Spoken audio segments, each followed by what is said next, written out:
নমস্কাৰ। আজিৰ এই ভিডিঅ'টো জানক সিংহ ৰাশিৰ ব্যক্তিসকলৰ বাবে জুলাই মাহটো কেনেকুৱা যাব।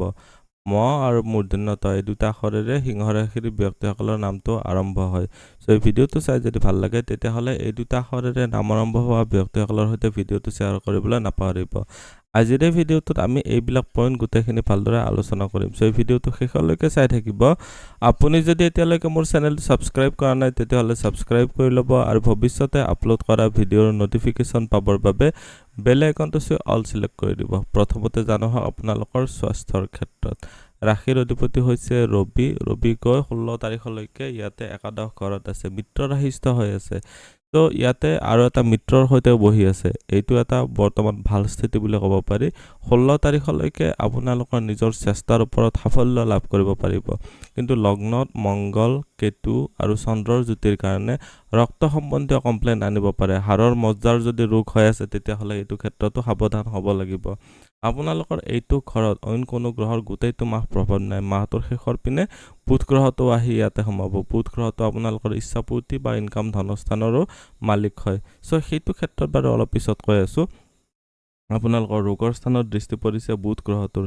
চকু, কাণ, নাক সম্বন্ধীয় যিবিলাক ENT ৰিলেটেড প্ৰব্লেম এইবিলাক ক্ষেত্ৰত সাৱধান হ'ব লাগিব।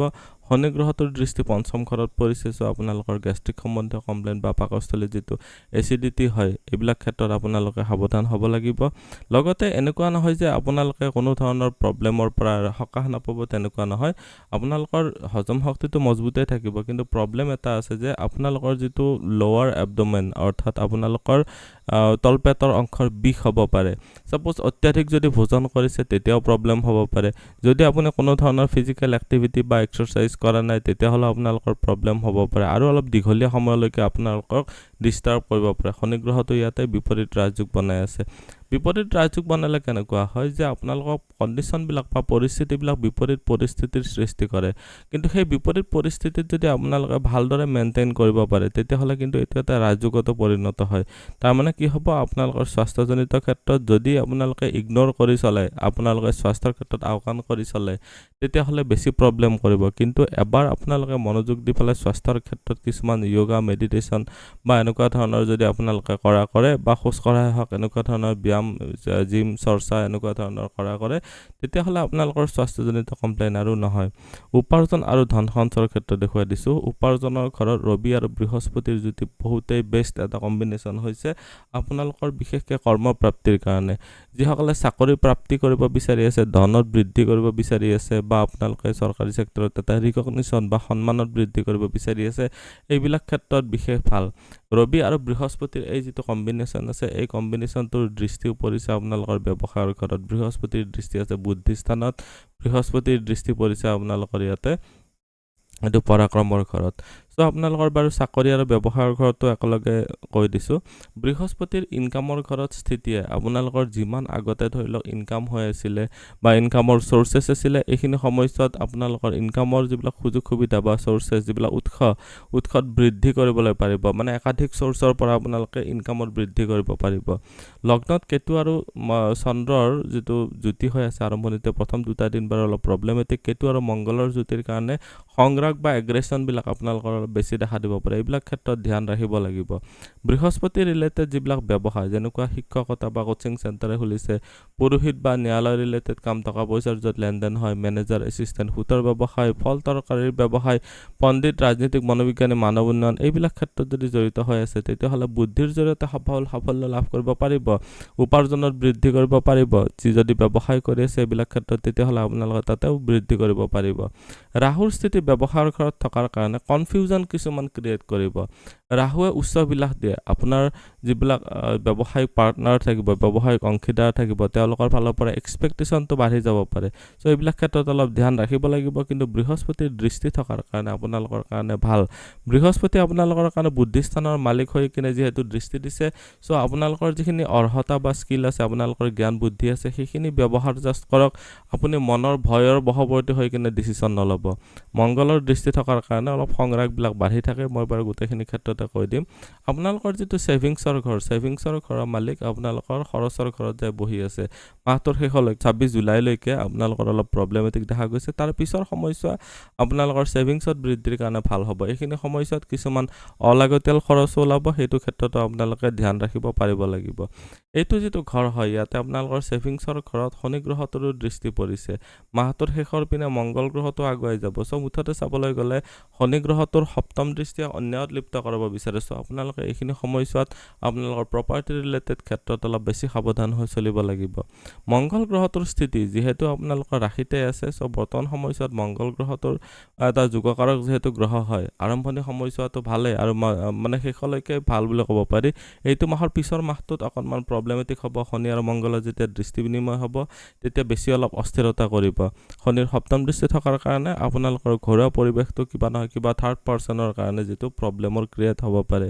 বৰ্তমান সময়ছোৱাত কালসৰ্পযোগৰ ফৰ্মেশন হৈ আছে এইটো অৱশ্যে আপোনালোকৰ মেৰিড লাইফত বা ব্যৱসায়িক পাৰ্টনাৰশ্বিপৰ ক্ষেত্ৰত বা ব্যৱসায়ত বহুত বেছি উচ্চ অভিলাষৰ কাৰণে আপোনালোকৰ অযথা কিছুমান খৰচ কৰিব পাৰে এইটো ক্ষেত্ৰত ধ্যান ৰাখিব পাৰিব লাগিব এতিয়া দেখুৱাই দিছো আপোনালোকৰ চৰকাৰী চাকৰি প্ৰাপ্তিৰ ক্ষেত্ৰত শনি গ্ৰহটো আপোনালোকৰ সাৰ্ভিসৰ ঘৰৰ মালিক হয় আৰু সাৰ্ভিসৰ কাৰক হয় অষ্টম ঘৰত গৈ কিনে যেহেতু আপোনালোকৰ কৰ্মস্থানত দৃষ্টি দিছে কৰ্ম প্ৰাপ্তিৰ ক্ষেত্ৰত এক্সট্ৰা লেবাৰ কৰিব লাগিব যেটো মৃত্যুতুলক কষ্ট বুলি কোৱা হয় অতিশয় আপোনালোকে বহুখিনি পৰিশ্ৰম কৰিব লাগিব শুক্ৰ গ্ৰহটো ইয়াতে স্বগৃহী হয় মালব্য পঞ্চম মহাপুৰুষ যোগ বনাই আছে যিসকলে ইলেক্ট্ৰনিক্স ইঞ্জিনিয়াৰিং বা কম্পিউটাৰ ৰিলেটেড যদি পঢ়িছে বা আপোনালোকে যদি হ্যান্ডলুম টেক্সটাইল এইবিলাক পঢ়িছে বা আপোনালোকে মিউজিক বা আৰ্টিস্টিয়ান হিচাপে এইবিলাক যদি ষ্টাডি কৰি আছে বা আপোনালোকে এইটো বিভাগত সাফল্য লাভ কৰিম বুলি ভাবি আছে বা আপোনালোকে এজন ভাল সিঙ্গাৰ বা ভাল ডান্সাৰ বা ভাল এজন আৰ্টিস্ট হিচাপে আপোনালোকে নিজকে প্ৰতিষ্ঠা কৰিব বিচাৰি আছে এইটো মাহ আপোনালোকৰ কাৰণে বহুতেই ভাল কামবিলাক অলপ দেৰি হ'ব পাৰে কাৰণ বিপৰীত ৰাজযোগ বনাই আছে শনি গ্ৰহতে সো বৰ্তমান সময়ছোৱাত অলপ বিপৰীত পৰিস্থিতিৰ সন্মুখীন হ'বলগীয়া হ'ব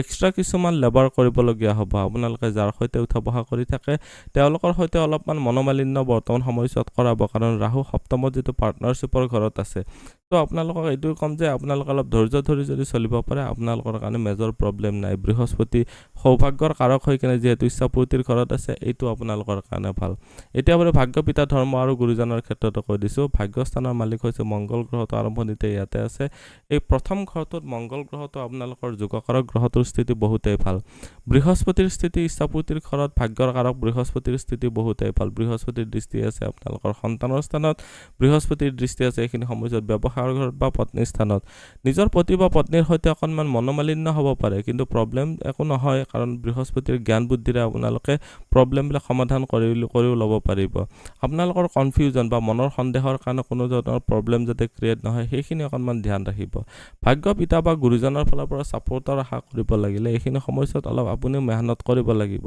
কাৰণ এইটো ঘৰত কোনো ধৰণৰ শুভ গ্ৰহৰ এছ'চিয়েচন হোৱা নাই ইয়াৰে ঘৰৰ অধিপতিও যায় মংগল গ্ৰহটো কেতুৰ সৈতে কম্বাইন হৈ কিনে এটা এক্সপ্লোজন টাইপৰ হৈ আছে মংগল গ্ৰহটো এনে এটা জুই বুলি ক'ব পাৰি সাপোজ বাৰুদ বা বোমা এটা বুলি ক'ব পাৰি আৰু কেতু লগ লাগিলে এইটো এক্সপ্লোজন বা এইটো বোমা বিস্ফোৰণ বুলি ক'ব পাৰি তেনেকুৱা ক'ব পাৰি এইখিনি সময়ত কোনো ধৰণৰ ক্ষেত্ৰতে মংগলৰ যেহেতু শনিৰ ওপৰত দৃষ্টি আছে আপোনাৰ যাতে ধৈৰ্য হেৰাই নাযায় সেইখিনি আপোনালোকে ধ্যান ৰাখিব পাৰিব লাগিব এইখিনি সময়ত ধৰ্ম কৰ্মৰ ক্ষেত্ৰত ইচ্ছাপূৰ্তিৰ ক্ষেত্ৰত ভাল দেখা গৈছে পিতাৰ ফালৰ পৰা সাপোৰ্ট লাভ কৰিব পাৰিব কেৱল নিয়ন্ত্ৰণ কৰিব লাগিব নিজৰ খঙৰ ওপৰত বা অধৈৰ্যৰ ওপৰত প্ৰেম প্ৰসংগ বা বৈবাহিক জীৱনৰ ক্ষেত্ৰত চালে ইয়াতে বৃহস্পতিৰ দৃষ্টি আছে ইয়াতে কেতুৰ দৃষ্টি আছে লগতে শনিৰ দৃষ্টি আছে শনি গ্ৰহটোৰ দৃষ্টি অকনমান প্ৰবলেমেটিক হয় কেতুৰ দৃষ্টি অকনমান প্ৰবলেমেটিক হয় কিয় প্ৰবলেমেটিক যে শনি আৰু কেতু এই দুটা বিৰক্তিকাৰক গ্ৰহ হয় বিৰক্তিকাৰক গ্ৰহবিলাকে লাভ ৰিলেশনশ্বিপৰ ক্ষেত্ৰত ভাল নহয় কিন্তু বৃহস্পতিৰ যেহেতু দৃষ্টি আছে নিজৰ আপুনি জ্ঞান বুদ্ধিৰ ব্যৱহাৰ কৰক আপোনালোকৰ এইখিনি সময়ত এটাই মেইন অস্ত্ৰ হৈছে যে যি দেখিছে যি প্ৰবলেম সন্মুখত পাইছে নিজৰ ব্ৰেইনৰ ইউজ কৰি সমাধান কৰিবলৈ চেষ্টা কৰিব তেতিয়া বেনিফিট নিশ্চয় হ'ব পাৰিব এতিয়া দেখুৱাই দিছো আপোনালোকৰ শনি গ্ৰহটোৰ দৃষ্টিৰ কাৰণে আপোনালোকৰ কিছুমান লাভ ৰিলেশনশ্বিপ যিসকল অবিবাহিত আছে তেওঁলোকৰ কাৰণে কৈছো যে কিছুমান প্ৰতিকূল পৰিস্থিতিৰ সন্মুখীন হ'ব লাগিব যে পৰিস্থিতিবিলাক আপোনালোকৰ সপক্ষে নাই এনেকুৱা দেখা যাব পাৰে সো অলপ ধৈৰ্য ধৰি আগবাঢ়িব পাৰিব লাগিব বিবাহিতসকলৰ কাৰণে কৈছো যে ৰাহুৰ স্থিতি মংগলৰ দৃষ্টি লগতে বৃহস্পতিৰ দৃষ্টি আছে তো বৰ ডাঙৰ প্ৰব্লেম হ'ব বুলি ক'ব নোৱাৰি, কিন্তু সংৰাগ বা কিছুমান কনফিউজন সন্দেহ পাবৰ কাৰণে আপোনালোকৰ প্ৰব্লেম ক্ৰিয়েট হ'ব পাৰে। চ' অলপ ধৈৰ্য ধৰি কিবা প্ৰব্লেম ক্ৰিয়েট হ'লে নিজৰ বুজাবুজিৰ মাজেৰে আপোনালোকে সমাধান কৰি ল'ব। সাধাৰণ শিক্ষা আৰু উচ্চ শিক্ষাৰ ক্ষেত্ৰত চালে সাধাৰণ শিক্ষাৰ ঘৰৰ ইয়াৰ মালিক হৈছে মংগল গ্ৰহটো ৰাশিতে আছে, মংগলৰ দৃষ্টিও পৰি আছে, বহুতেই ভাল স্থিতি। আপোনালোকে যদি মেকানিকেল ইঞ্জিনিয়াৰিং পঢ়িব বিচাৰি আছে বা মেচিনাৰী ৰিলেটেড ITI ছাপোজ কৰি আছে, মেচিনিষ্ট হিচাপে কাম কৰিব বিচাৰি আছে, ডেণ্টিষ্ট্ৰি পঢ়ি আছে, এইবিলাক ক্ষেত্ৰত যথেষ্ট ভাল দেখা গৈছে। ইয়াতে আপোনালোকৰ যিটো উচ্চ শিক্ষাৰ ঘৰৰ মালিকে উচ্চ শিক্ষাৰ ঘৰতো দৃষ্টি দি আছে, এইটো এটা অতিশয় ভাল স্থিতি। ফাইনেন্সিয়েল ছেক্টৰত যদি আপুনি পঢ়ি আছে বা জুডিচিয়েল বিভাগত যদি পঢ়িব বিচাৰিছে, বহুত ভাল ৰিজাল্ট কৰিব পাৰিব। এগ্ৰিকালচাৰ ৰিলেটেড ক্ষেত্ৰতো ভাল হ'ব। আপোনালোকে যদি PhD কৰি আছে, ছাপোজ যদি চিভিল ইঞ্জিনিয়াৰিং ৰিলেটেড PhD কৰি আছে, তেতিয়াহ'লে আপোনালোকৰ কাৰণে বহুতেই ভাল দেখা গৈছে। এইটো স্থিতিত বৰ্তমান সময়ছোৱাত শনি গ্ৰহটো ৰিচাৰ্চৰ ঘৰত আছে, কামবিলাক অলপ দেৰি হ'ব পাৰে, কিন্তু আপোনালোকে সাফল্য নিশ্চয় পাব পাৰিব। আজিৰ এই ভিডিঅ'টোত আমি সিংহ ৰাশিৰ ব্যক্তিসকলৰ বাবে জুলাই মাহটো কেনেকুৱা যাব গোটেইখিনিয়ে জানিলোঁ। ভিডিঅ'টো চাই কেনেকুৱা লাগিলে কমেণ্টত নিশ্চয় জনাব। আপুনিও যদি আপোনাৰ বিষয়ে জানিব বিচাৰে তেতিয়াহ'লে হোৱাটছএপত কণ্টেক্ট কৰিব পাৰে। ধন্যবাদ। এইটো ভিডিঅ'ত আগবঢ়োৱা জ্ঞানখিনিৰ পৰা যদি আনৰো উপকাৰ হ'ব ভাবে, তেনেহ'লে বন্ধুবৰ্গ, আত্মীয় স্বজন আৰু চিনাকি মানুহৰ সৈতে শ্বেয়াৰো কৰিব। আপোনালোকে নেক্সট ভিডিঅ' কিহৰ ওপৰত চাব বিচাৰে কমেণ্টত জনাব। ধন্যবাদ।